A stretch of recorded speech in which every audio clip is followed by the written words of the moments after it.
Today we're going to my first ever development site. It's a site in Burwood East.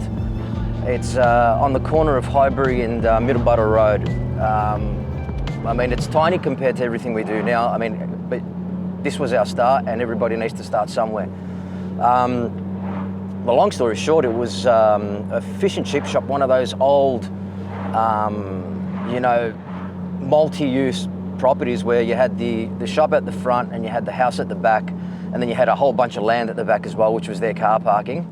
But look, the opportunity I saw there is at the time, the investment market was going off its fucking head. And all you could buy is resi. It was residential apartments or student apartments, which were massive back then as well. So I knew I was going to go into a market, compete with everybody else, but have the only stock that was commercial. And it worked well. So we used the same principles in terms of marketing and selling that all these other guys were doing. And back then there was no influencers, there was no Instagram, there was no Facebook, or at least not for my market. It was just hitting the papers massively, man, and spending like 40,000 bucks in 4 weeks. Having your open days, having your agents in there, Saturday, Sundays, once during the week. And I ended up selling them for fucking record prices, man, in 4 weeks. Look, when we head out there, we're on our way now. I'll walk you through it. I'll walk you through numbers. And I'll show you how much of my money I actually use, my own money, and what it returned. I mean, it's the key, man. Whenever you're going to do these things, keep your money in your bank and use someone else's, always. You'll see how narrow the frontage is to this street, Middlebury Road. But once we go to Highbury, you'll work out why I bought it, man. The frontage is fucking, it's massive, right? So the shop hasn't got the depth, it's got the width. So we got our square meters like that. I mean, they're only about, fuck, from memory, 40 square meters. I think the corner one was more. But yeah, I mean, look at the traffic. I mean, 20, 30,000 cars here a day. I mean, the exposure's massive. So if anyone wants to be seen, and you can see the advertising and the signage already, man, like, I mean, that's what they're there for. So what do we got? It's the typical stuff. I mean, you've got accountants. What else you got? Massage, they're fucking everywhere. Computers. Electrical.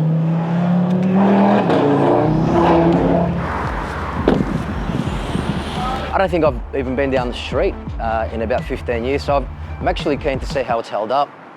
I mean, we didn't spend too much money on the build because they were offices, but we did, I think, enough to get the money we needed. That should fucking clean it. But you can see how small this frontage is. And it was a shop like this one. This was a convenience store, milk bar-ish thing, but it was built 70s, so it had a home in the back and it had a shitload of land opening up to a laneway. So you could see, the only thing that excited me, man, I didn't know this area, but the only thing that excited me was, look at the amount of fucking cars. So the exposure on future tenants and future purchases, I mean, that's what they'll be looking at as well.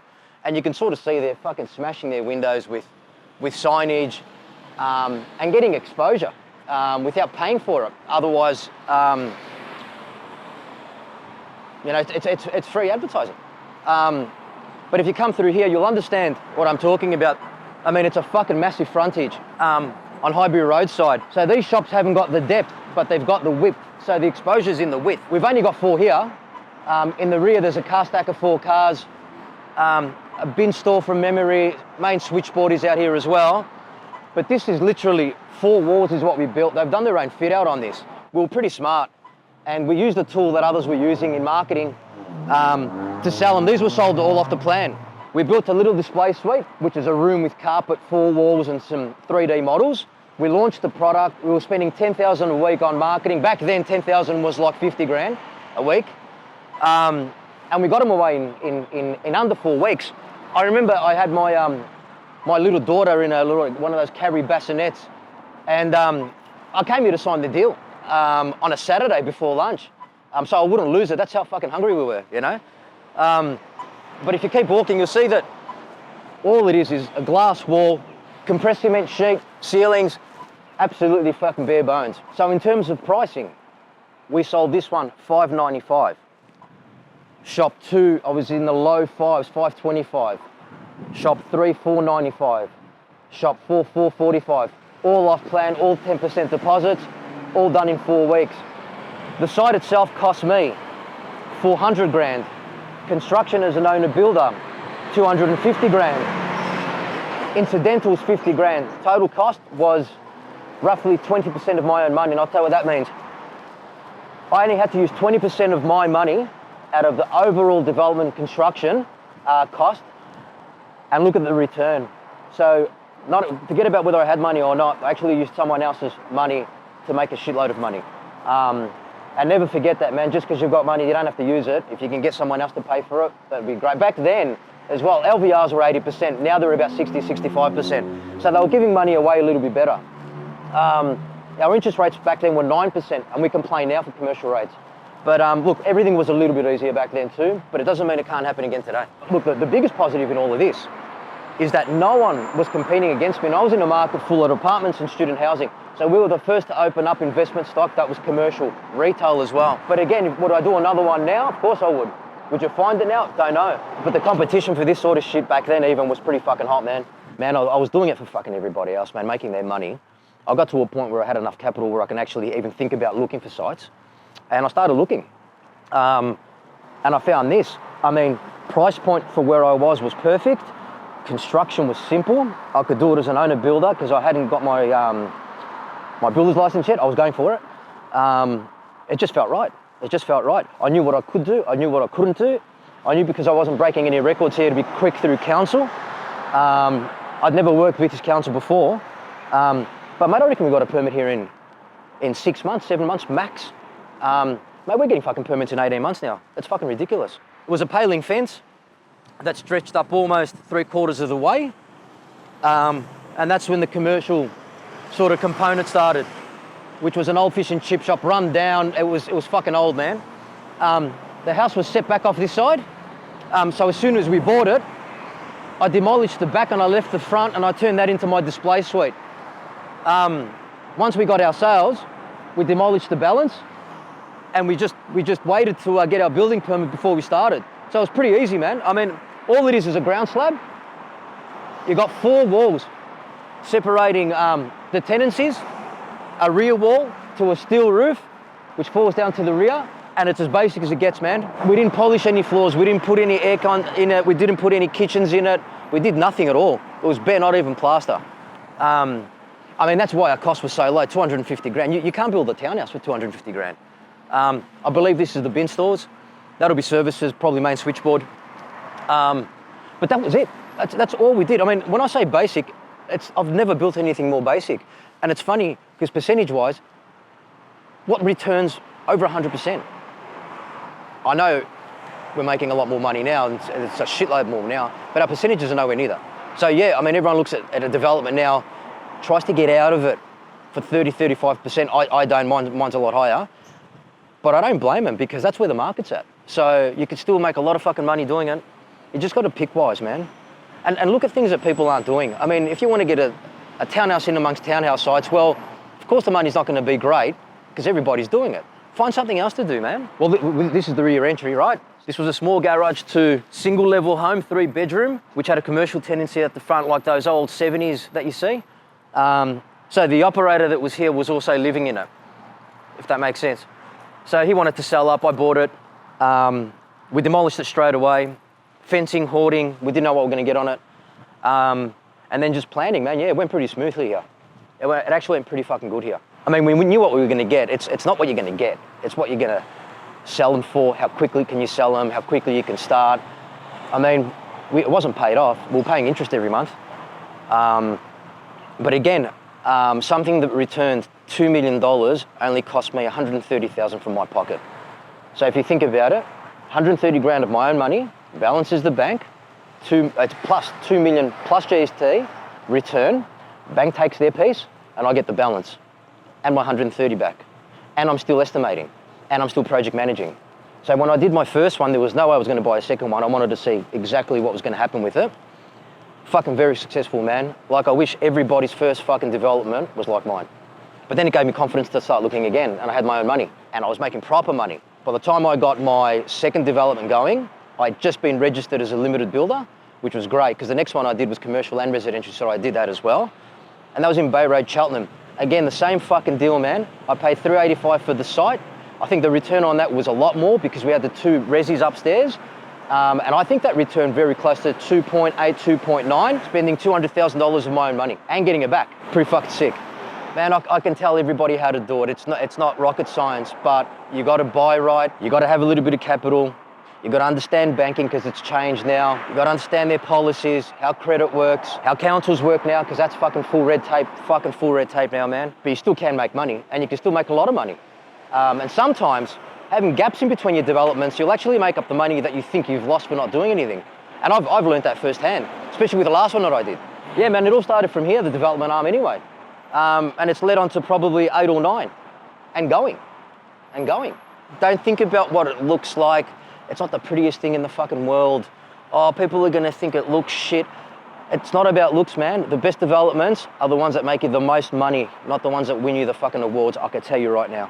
If any developer thinks the award-winning building is the best building, let me see his bottom line. I can tell you, I'll work out the best building based off his bottom line and not the looks, man. Forget all that fancy shit. Keep it simple. Don't overcommit, don't overspend. Especially now that construction is fucking through the roof. Keep your costs down. It's very easy to do, man. I can fucking do it with my eyes closed, man. Buy a site that no one else is interested in as well. You'll be surprised the money that you make. It might be too small, funny shape, it might not be in the right street. You'll be surprised what those bring in. The zoning in this is commercial. So the zoning to this is C1. C1 means you can do whatever the fuck you want. Anything you want. You can live in it, you can fucking sell alcohol out of it. This one here is RZ1, residential. You can't put anything apart from what he's done here. There's no options. Here I've got options. I could have done 3 townhouses as well. Whatever I want. But because of the activation that this gets off traffic, I mean, you've got to roll with shops, yeah, they're fucking old, they're shit. You just continue the format. So if you think about it, that's an old shop. I've just built a fucking brand new shop for someone. What are they going to want to rent? What are they going to want to buy? The new. Or else you're going to buy something that looks like that. But again, this was built for the investor. It was purely, back then the investors were on fucking fire, man. They couldn't spend their money enough. And if you had a good cheap product, they'll just go there because they know they'll dump 200 grand in it, 300 or whatever, and it'll return 7-8%. The problem is, these sorts of things in capital growth are very limited, man. I don't think student apartments have grown 1 cent in 15 years. What you paid for them back then is what they're worth now, that's it. I'm gonna say, I reckon these guys probably overpaid at the time and they're not worth as much, but it was marketed well, it was sold well. The agents knew how to sell it. We sold the beautiful dream, man. Do you know what I mean? And I know it doesn't sound right, but what happens if it was the reverse? What happens if I needed $595 for the corner one and the best I could get is $350? It's not about right or wrong. It's more about, am I gonna make as much money as I can? I'm in it for money. I'm in it for money. How many times have people went and overspent on a home and couldn't get it back in 10 years sometimes? I know I've won 100%. That's because they loved it, they were sold the dream, they pictured themselves in it, and that's all you gotta do, man. The rest is negotiating. That's all it is, man. That's fucking it. I'm not gonna tell someone to pay less because it's worth less. I'll tell them to pay what I wanna pay. We'll negotiate on 5-10 grand, but it's not gonna be much more than that. All right, so when I bought this site, to satisfy the purchaser, I needed to provide a 10% deposit. 440 grand, done, all right? It settles, the bank comes in. The bank knew it was a development site, criteria changes automatically. It's not a home site anymore, I'm not gonna live in it. It's a development site. I have to tip in a little bit more money. I think back then, I had to get it to about 20%. I think my LVR was about 80%. Now it's 60%. That's how fucking hard we're working now, all right? 65 sometimes. So I had to tip in that extra for the NAB to take it over. I get my permit, I get my drawings, I get my building permit, we price it. I need another 250 grand to finish it, all right? Again, we go to the NAB. NAB gives me 250 grand, but I've got to pay 20% of that as well. So they're only giving me 80%. That's how that works. That's banking one-on-one without understanding credit, the guarantees thereafter, facility fees, how the interest is broken up, how it's charged. It can be done monthly, it can be done quarterly, it's up to you. How the GST works, I find that myself. The banks don't fund GST. So effectively, it's cost me 130 grand to buy and build the fucking thing. I settle it, NAB gets their money back, then I get my 130 back and my profit. That's generally the most basic way of explaining how development funding works. All right, so the property settled, bank got its money, I got my money. The first thing you do, always, sit down with your accountant and let's see what the taxes are gonna look like in future. And you roughly know approximates.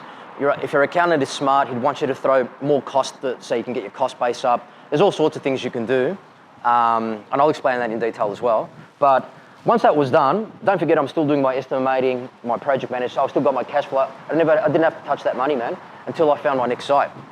I had a clean deposit for it already. I actually had capital to start construction as well, and I didn't have to borrow the full amount for construction anymore. That was the plan. The good thing is I got my builder's license before. I had property that I started building for other clients, and I integrated both my development and my construction into one.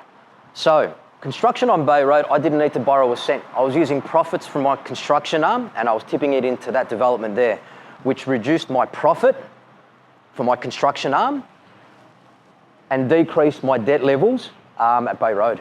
The reality is it's a lot more detailed. You've got to be a lot shrewder, a lot smarter. Haven't spoken about how to value your property or how valuations work. Haven't spoken about the thousands of pages they want you to fucking look at. Haven't spoken about what else they want to bring into that loan. They might want to bring in another 3 assets, but hold on. If I only need 600, you got an asset worth 4, I'll give you 200 grand from somewhere else. What do you need 30, 40 million dollars worth of assets for up against this fucking little loan? They'll try that. You say no to them, and they won't. No, you won't have to. But there's ins and outs of banking, man, and now it's a lot harder. Fuck, it's harder than it's ever been. I'll explain all of this in detail, man. It's very complicated. You can't do it standing up in an hour in the sun. It's just impossible. But I'll explain it in fucking detail, and it's actually bit by bit. There was no real issue here, apart from one. When I fucking bought the site, I signed up when the time was right, a building surveyor. And we went through planning, we started documenting. My architect didn't know that I'd already signed one up. He signs up another building surveyor as the agent's owner. You can't have 2 building surveyors on a job. The first one can stop my job. So what he did was not help, not release himself, basically blackmailed me into paying his fee that he would have got anyway. Now it doesn't sound like much, right? But I've never done this, and I couldn't start my job until this got sorted out. So I was thinking, what the fuck do I do with this guy? You know, he was going to charge me, I don't know, 3 or 4. He wanted 6 or 7. Do I take him to VCAT? I was losing my fucking mind. You've got to understand, the first time I've ever done it, right? And I won't mention names, but I can tell you now I've never used him again or before that situation, and I've never recommended him on a million other things. So if he's watching, he's got no idea what he missed out on, but that's another story as well. I ended up paying him the money. He released us from our obligation to him, and then we started. That was the only issue, because he realised it when I was almost finished, man. So he's come past, he's driven past, and he's gone, fucking, what's going on? That's my job. Mate, we'd already fucking almost finished. He rings me up, because the first thing he does is, lets the building commission know, right? And so, yeah, I was held by the balls, and I'm going, well, I'm going to finish this. I'm going to get OP, right? What do I fucking do? Can I settle him? Do I have to sort this out first? I mean, it's no big issue now, because for me, it's nothing now. But imagine the first time this has happened to you, your first development, you've got people waiting to settle in about a month's time. You've actually given them notice that we're finishing in 30 days. And then that happens. So that was probably the only thing that scared me a little bit. Again, I mean, 15 years later, if that was to happen, I mean, you deal with it in a heartbeat. There's nothing to worry about. But man, would I do this again? I'd probably look at it different. So I probably would have put 1 or 2 apartments, maybe 3 smaller apartments upstairs, just to maximise my income. Would we use block and all that again? I don't think so. Would we use cement sheet? I don't know. I think we used a steel roof on this. You don't need to. Yeah, you do it again because percentage, I mean, it's a small job, but percentage-wise, for someone starting off, man, this is fucking gold for them. I mean, if they found this starting off, it's so easy to put together. And, I mean, I'll explain it, but I mean, you'll get to a point when you've done 1 or 2 of these and you're doing them with your eyes closed. It's just very competitive out there because they're cracker sites, high exposure. I mean, when I bought the site, I saw it online. And I didn't even know where fucking Burwood East was, man. Do you know what I mean? But I just saw the potential the site had. Like, I didn't know what the values of these were. I mean, they've built across the road. I didn't know the area at all. But when you find good stock, you fucking know it. So you don't let it go. But yeah, man, I mean, percentage-wise, fucking cracker of a deal. Cracker of a deal. Yeah, look, so that's where I started my development arm, man. So I know it doesn't look like much compared to what you're seeing me do now, but it was the first step to lead on to a second, third, and fourth step.